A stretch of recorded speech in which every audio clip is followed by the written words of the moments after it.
Hi there, and welcome to this day in history for November 22nd. November 22nd is the 326th day of the year in the Gregorian calendar, with 39 days remaining until the end of the year. In the ancient astrology, it's the cusp day between Scorpio and Sagittarius. In some years it's Sagittarius, but others Scorpio. See your local ephemeris for more information.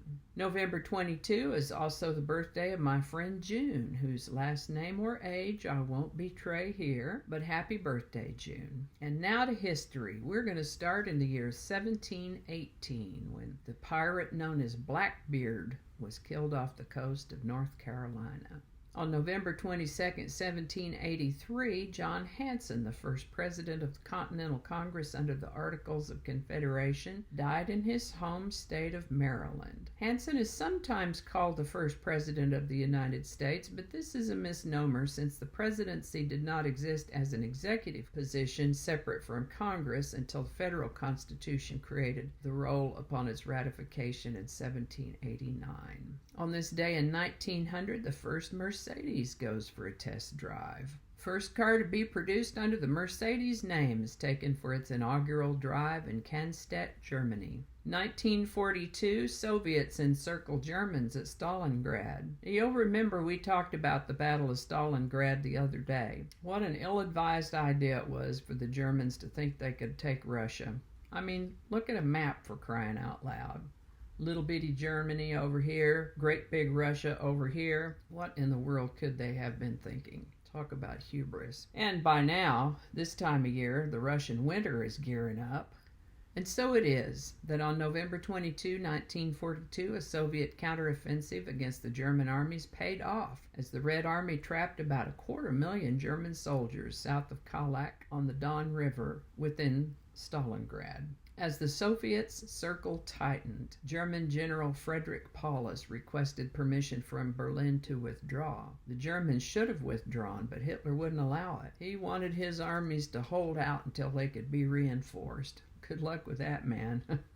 By the time those fresh troops arrived in December, it was too late. The Soviet position was too strong and the Germans were exhausted. And as I said before, winter, only a matter of time before the Germans would be forced to surrender. On November 22, 1963, President John F. Kennedy was assassinated. John Fitzgerald Kennedy, the 35th President of the United States, was assassinated while traveling through Dallas, Texas in an open-top convertible. My goodness, anyone alive and old enough to recognize what was going on around him remembers that day.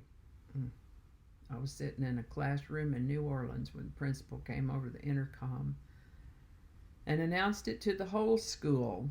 Every little girl in that room burst into tears, and probably some of the boys too. Mercy, what a time that was.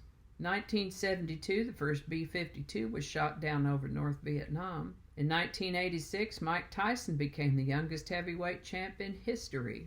In 1988, the stealth bomber was unveiled. In the presence of members of Congress and the media, the Northrop B-2 stealth bomber was shown publicly for the first time at Air Force Plant 42 in Palmdale, California.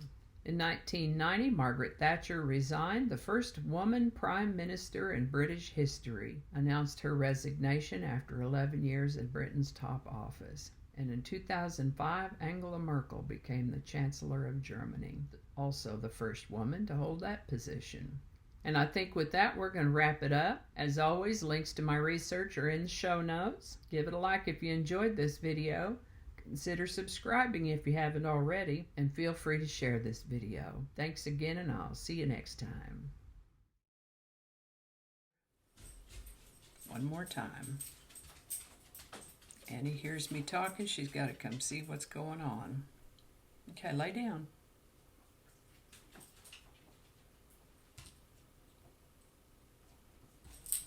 That's a good girl. Good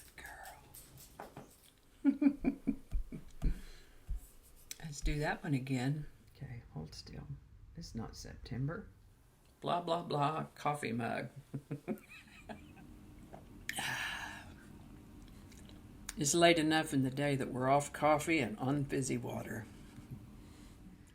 Just read the words. Just read the words. That's a lot of words. Hope I pronounced that right.